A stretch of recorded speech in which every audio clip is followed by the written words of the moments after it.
May natanggap akong message at comment regarding this, so I decided to make a video na lang. And as always, hindi ako magbibigay ng opinion ko. Pupunta tayo sa scripture to answer this question. Okay, kailangan muna nating intindihin kung saan nanggaling tong utos na to. And yes, it's in the Bible. Nasa Old Testament siya. Let's read. "And the pig, because it parts the hoof and is cloven-footed, but does not chew the cud, is unclean to you. You shall not eat any of their flesh, and you shall not touch their carcasses. They are unclean to you." Isa lang to sa mga law under the Old Covenant.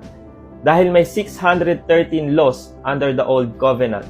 And para di kayo malito, covenant means agreement between God and His people. At sa Old Covenant, required sila na mahigpit na sumunod sa mga laws na to. Kumbaga, strict obedience. But when Jesus died, He fulfilled the law and binigyan